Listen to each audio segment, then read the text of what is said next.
Friend namin ni Olive, sir.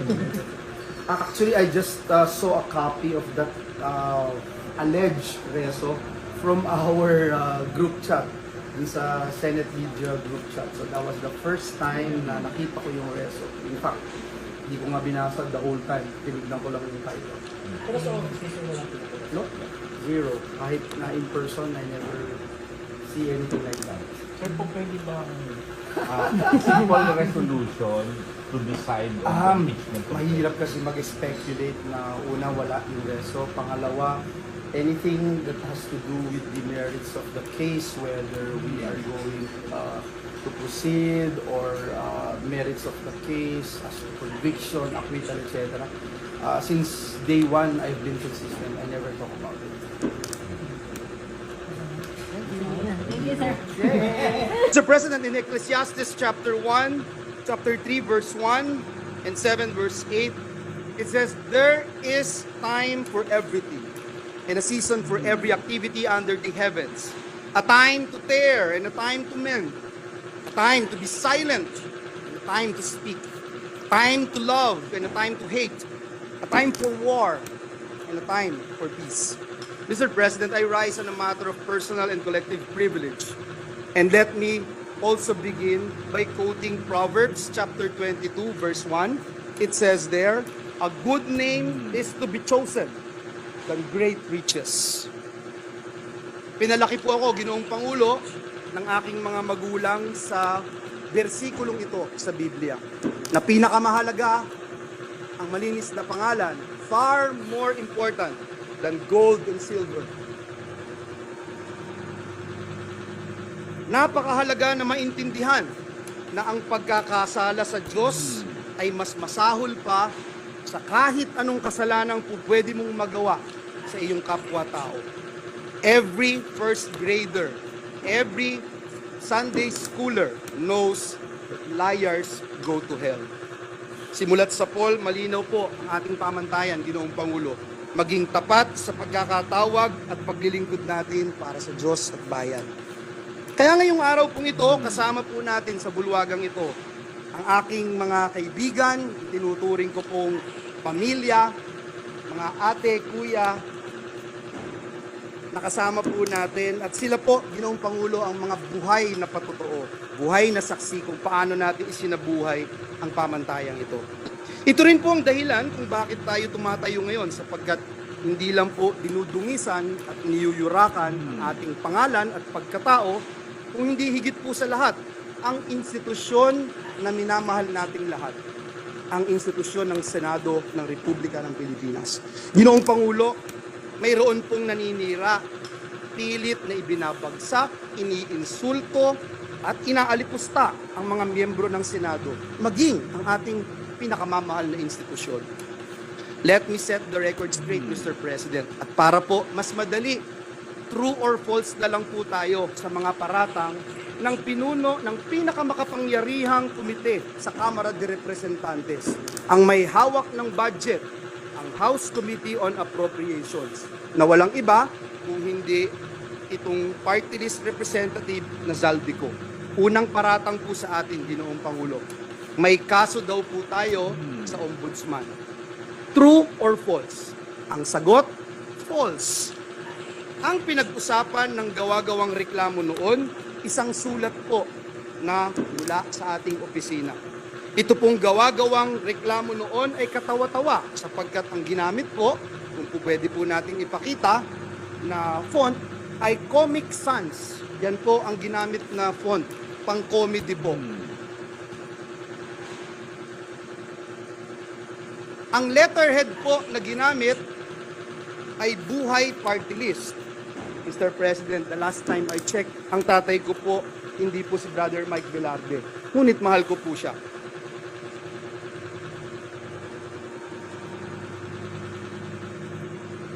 Mismong NBI din po ay nag-certify. Forge, peke, ang pirma ni Joel Villanueva. Sana po maipakita natin sa screen yung pong mga binanggit ng representasyon na ito. And we are willing to wait kung hindi pa po ready, Mr. President. Yes, if there are technical difficulties, maybe we can Yan po yung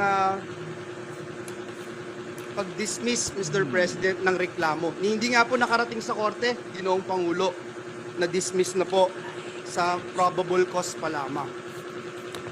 Mr. President, noong 2016, ginamit po ito, ngunit hindi nagtagumpay. Nakakuha po tayo ng 18,459,222 votes. Noong pong 2022 elections, 18 million na naman ang nakuha po natin at talagang hindi rin po pinaniwalaan ng taong bayan ang mga paratang na ito na ngayon po ay inuulit ng makapangyarihang chairperson ng Committee on Appropriations. Mr. President, is the Pope Catholic? Nag-research po ba at nag-aral ang nag-aakusang ito sa atin? Ngayon po, kakalkalin ngayon ang kanyang mga kaso. Nakakalungkot po dahil kaibigan naman po natin siya. Pero dahil po pumasok siya sa away na hindi niya away, kailangan niyang magbabanggit ng mga personal attacks, kakalkalin po itong mga atraso niya sa bayan. Ito pong kumpanya niyang SunWest Corporation. True or false? Ito po ba ang isa sa pinakamalaking government contractor sa bansa? Sagot, true. True or false?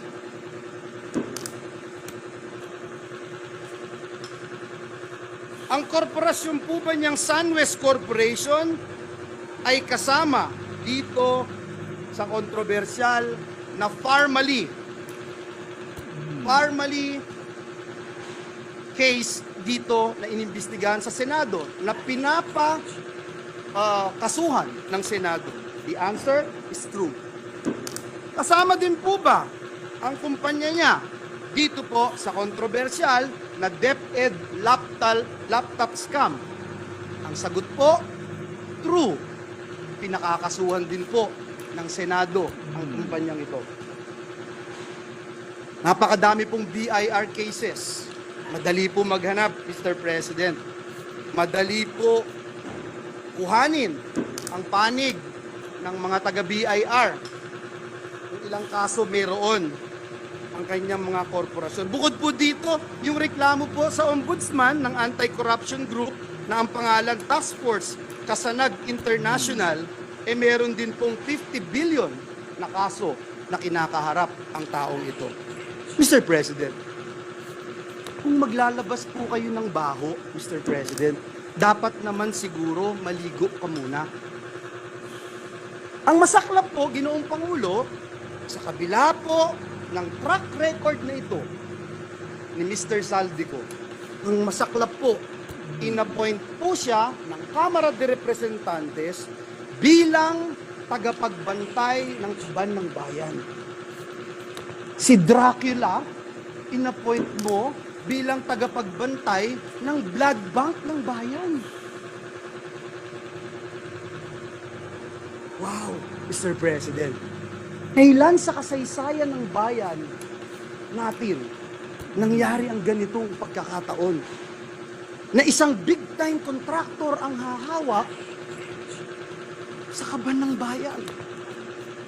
Only in the Philippines, Mr. President. Mr. President, marami po akong pwedeng sabihin, isa-isahin, pero hindi ko ngayon gustong pag-usapan ang napakarami yung kasong ito. Hindi ko po iisa-isahin. Hindi ko po pe-personalin.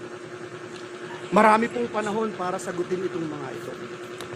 Pangalawang paratang sa atin, Mr. President. Minamaliit ko daw po, Mr. President. Minamaliit ni Joel Villanueva ang boto ng mga kongresista at party list. Sagot, true or false? False. Mr. President, utang ng buhay kong ito ang pagiging miyembro ng Kamara de Representantes. Paulit-ulit ko pong sinabi sa bulwagang ito, hindi ko mararating ang anumang tagumpay na narating ko sa buhay ko kung hindi po ako naging miyembro ng Kamara de Representantes. Marami po akong namimiss, Mr. President, na miyembro ng Kamara. Mahal na mahal natin. Si Representative Diggs Dilangalen, si Representative Raul Delmar, si Representative Roy Logoles, Tito Kaloy Padilla. Ang sarap pakinggan, Mr. President. Sa mga party list representative, sila ka Eta Rosales,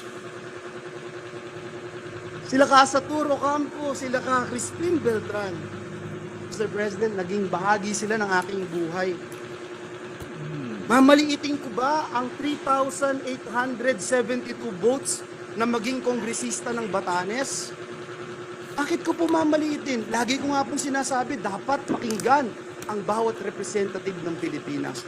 Doon po sa interpellation namin, nandito po si Senator Bato, madali po niya ikukumpirma. Ano ba yung pinag-uusapan namin about votes? Ang topic po namin ay disenfranchisement. Ang binanggit po namin ay kung tayo po ay iluluklok ng taong bayan bilang senador, tayo po ay iluluklok ng taong bayan bilang party list representative o bilang district representative, may different roles po tayo. Ang disenfranchisement mangyayari kung bubuwagin ng Senado, kakapunin ng Senado, tinatanggalan natin ng karapatan yung mga nagluklok sa bawat miyembro ng Senado na naririto po ngayon. Mr. President, kailanman hindi natin kayang maliitin ang bawat miyembro ng Kamara de Representantes. Higit sa lahat, Mr. President, miyembro po ng Kamara at party list ang tatay ko na mas mahal ko pa kaysa sa buhay ko, Mr. President. And let the records bear that statement of this representation. Paano ko po mamaliitin ang Kamara? Ang tunay na issue, Mr. President, ay ito pong Peking People's Initiative. Dito po tayo mag-focus. Madali ho maghalit para sa akin. Madali po para magsisigaw ho dito dahil kakampi ko maraming senador eh. Madali po yun, Mr. President. Napakadali. Banggitin isa-isa itong kaso na ito. Ilang bilyong dito, ilang bilyon doon. Madali po sabihin, pero hindi po yun ang focus. Ang focus po natin, Mr. President, at hindi tayo dapat maging personal, ay banggitin natin itong bigger issue. This issue which is bigger than myself, which is bigger than you and me, which is bigger than this institution, Mr. President, and this is the soul of our nation, our Constitution, Mr. President. Imagine, Mr. President, true or false, Mr. President? Gusto ba ng taong bayan itong mabahong PI o Peking People's Initiative, Politicians Initiative na ito? Eh yung OCTA po, sabi 1% lang ang naniniwala na may halaga itong tsa-tsa. Noong January 31, ang CBCP nagbigay po ng pahayag na sabi po nila, hindi tayo basta lalagda o papayag sa kahit anong petisyon sa COMELEC. Ayan po ang sinabi ng CBCP. Can we show the CBCP resolution, Your Honors? Ayan po. Noong pong isang linggo, February 11, ang Philippines for Jesus Movement ay naglabas po ng isang manifesto laban sa Peking People's Initiative. Mr. President, maliwanag po sa sikat ng araw. Hindi ito ang prioridad ng taong bayan. Lalo na't maraming Pilipino ang nagugutom at nahihirapan. Hindi na po nakakayanan ng ating mga kababayan yung presyo, taas na presyo ng bigas, sardinas, kape, gatas, instant noodles, maging asin. Iba pa. Nagluluksa pa rin hanggang ngayon ang maraming kababayan natin. Biktima ng baha at landslide doon po sa Davao. Nagsimula na ang El Nino, Mr. President. Anong magagawa nitong Peking PI sa El Nino? May haharapin tayong tagtuyot. May haharapin tagtuyot ang ating mga magsasaka, Mr. President. Mga kababayan natin, na hanggang sa buwan ng Mayo, haharapin ang El Nino. Bagsak pa rin ang kalidad ng edukasyon. Andyan po ang mga commissioners ng EDCOM sa pamumuno ni Senator Gatchalian. Kulelat pa rin ang mga estudyante natin sa PISA. Mga bagong graduates, below minimum wage. Below minimum wage ang tinatanggap. Mr. President, napakatindi ng traffic, tinitiis ng mga manggagawa natin ang araw-araw na kalbaryo. Mga OFWs natin na di-displace, Mr. President. Mga kababayan po natin na nagtatrabaho katulad ng nangyari sa New Zealand, doon po sa Saudi Arabia. Mr. President, hirap na yung taong bayan. Pero, mabaho at peking PI pa rin ang gustong asikasuhin ng mga taong nagtutulak nito. At nung mahuli, mayabang lang kayo. Senado, papogi lang kayo. Senado, gawin nyo to, gawin nyo yan. Mr. President, ano ba talagang layunin ng mga taong nagsusulong ng peking PI? Tanggalin ang Senado sa napakahalaga at napakasagradong proseso ng pag-amyenda o pagredisa ng ating Constitution. Is this true or false? True, Mr. President, ang sagot. Iyan po ang nakalagay sa pinapipirmahan nila. Mr. President, may nanununog ng bahay natin, nahuli natin, may dalang sulo, sinusunog ang ating mga poste ng bahay natin, at nung mahuli natin sila, sa halip na magpakumbaba, sa halip na aminin na sila'y nagkamali, sila pa po ang galit, Mr. President. Sila pa po yung nambubulin. Nung mahuli po natin, ayaw pa rin pong umamin sa kanilang kasalanan. Sa halip po, minumura tayo, tinitira tayo ng below the belt, kesyo pangit tayo, mayabang tayo, etc. Sila pa ang galit at sabi pa sa atin, hoy, pagluto mo pa ako. Hoy, next week, ipasa mo to. Mr. President, hindi ho punching bag ang Senado. Naniniwala akong hindi tayo papayag maging punching bag, Mr. President. Sa mga kababayan po nating nanonood ngayon, sa mga kababayan po nating sumusubaybay, kapag nangyari po ang gusto nilang pagbabago sa konstitusyon, mababaliwala po ang inyong Senado. At mas magiging madali ng magpalit ng konstitusyon kesa magpalit ng pangalan ng kalye. Ito po ba ang gusto natin dito sa Pilipinas? Uulitin ko po. Gusto nilang buwagin at tanggalin ang boses ng Senado samantalang hindi mabilang ng mga landmark legislations na tinrabaho ng mga miyembro ng Senado. Uunahin ko na po kayo, Senate President, yung Bangsamoro Organic Law. Kung wala po kayo, hindi ko kayo nagsulong nito, hindi magiging batas ito. Si Senator Loren Legarda, kung hindi pinangunahan itong Clean Air Act, Clean Water Act, Ecological Solid Waste Act, ano mangyayari po kaya? Si Senator JB, kung wala, may Universal Healthcare Act kaya? Si Senator Risa, kung wala, may Expanded Maternity Leave Law kaya? Mr. President, si Senator Angara, meron kayang Tatak Pinoy, may Regional Specialty Centers. Si Senator Binay, meron kayang Expanded NIPAS Act, Anti-Child Sexual Abuse or Exploitation Materials Act. Si Senator Alan Cayetano, meron kayang Good Manners and the Values Education Act. Meron kayang Bayanihan to Heal as One Act. Meron kayang Bayanihan to Recover as One Act na isinulong ni Senator Alan Cayetano. Si Senator Pia Cayetano, meron kayang Reproductive Health Act, may Cheaper Medicines Act, meron kayang Syntax Reform Law, etc. Si Senator Bato, meron kayang BFP Modernization Act.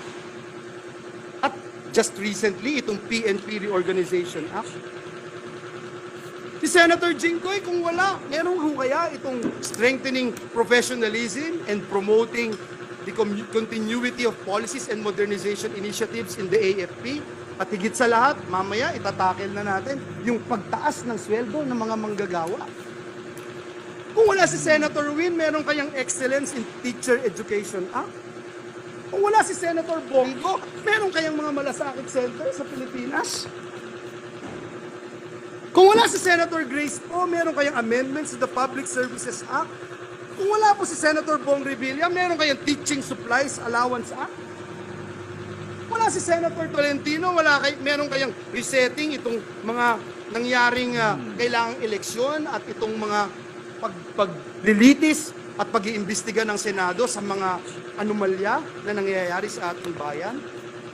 Kung wala si Senator Jaime Marcos, anong kayang amendments to the Foreign Investments Act?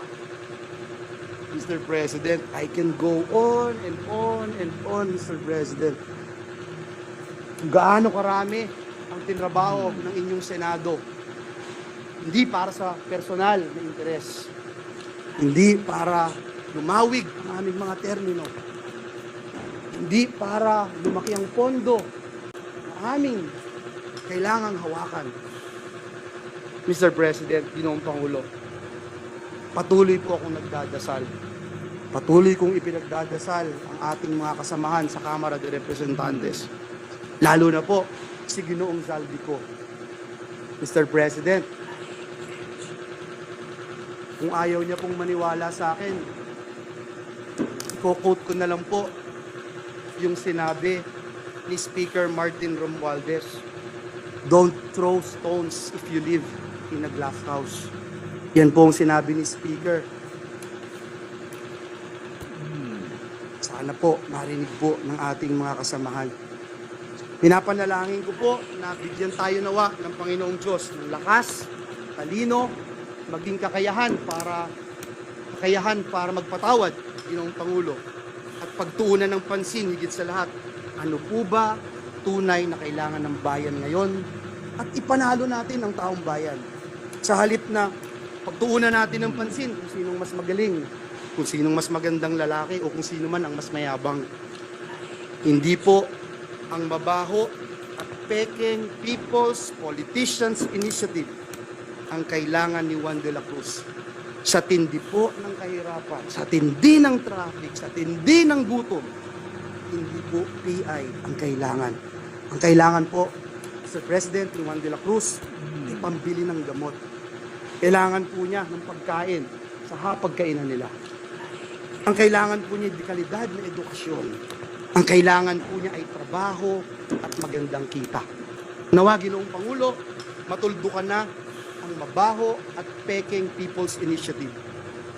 Marami na pong nagawa ang inyong Senado, pero kulang pa. At alam ko po, bilang miyembro ng institusyong ito, na marami pa tayong magagawa para sa bayan. Kaya magtrabaho po tayo. Maraming salamat, Ginoong Pangulo. Mabuhay ang Senado ng Republika ng Pilipinas.